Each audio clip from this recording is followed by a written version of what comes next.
हम लोग ए और एन का यूज कहाँ करते हैं? आज का हमारा कॉन्सेप्ट क्या है? Use a and an. इसका यूज हम लोग कहाँ करते हैं? इसमें मैं थोड़ा सा आपको डिटेल में बता दूंगा जल्दी से। यूज ए बिफोर कॉन्सोनेंट। कॉन्सोनेंट के पहले हम लोग किसका यूज करते हैं? ए का साउंड से। ठीक, ये इंपॉर्टेंट है।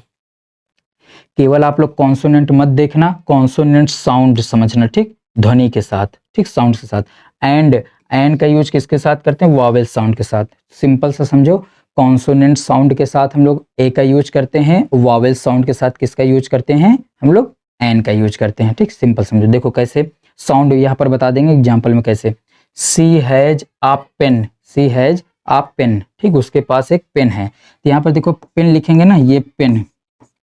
ठीक, इसको ऐसे समझ सकते हो, एक वावेल, ठीक, ध्यान से सुनना, वावेल और एक है कॉन्सोनेंट। ठीक, कॉन्सोनेंट।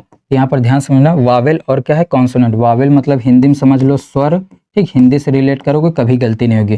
कॉन्सोनेंट मतलब क्या होगा? व्यंजन। ठीक, ध्यान से। स्वर मतलब कहाँ से कहाँ तक? आ से लेकर आह तक। ठीक, स्वर। और व्यंजन मतलब कहाँ से कहाँ तक? का से ज्ञा तक। ठीक, ये हो गया व्यंजन। तो अब यहाँ पर देखो, जिस वर्ड के पहले हमें आर्टिकल का यूज करना है उसका प्रोनाउंसिएशन देख लें। ठीक, लिखा है पेन, पेन में देखो पा क्या आ रहा है? पा आ रहा है व्यंजन में। का से ज्ञा के बीच में आता है ना पा, तो क्या हो गया? व्यंजन में। और व्यंजन में कॉन्सोनेंट के साथ हम लोग क्या लगाते हैं? ए। और वावेल में क्या लगाते हैं? एन। ये पता है ना, इसलिए यहाँ पर किसका यूज होगा? ए का। सही हो गया। ही एट एन एप्पल। अब देखो एप्पल में ये आ गया ए, ऐसे लिखते हो ना एप्पल में।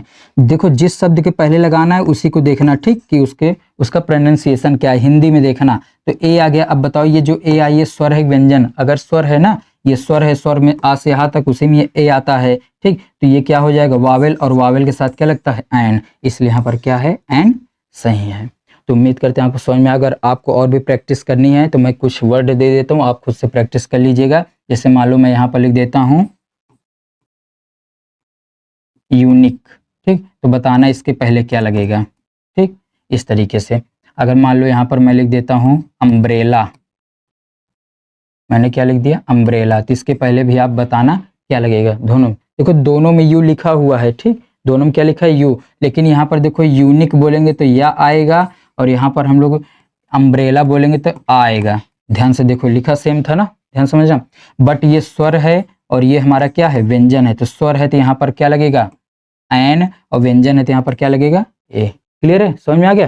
तो इसी तरीके की वीडियो के लिए आप लोग चैनल को सब्सक्राइब कर लीजिएगा और वीडियो को शेयर कर दीजिएगा। अगर अच्छी लगी है तो अपने दोस्तों के साथ, और लाइक करके आगे बढ़ जाइए। तो अब हम लोग मिलेंगे नेक्स्ट वीडियो में। नेक्स्ट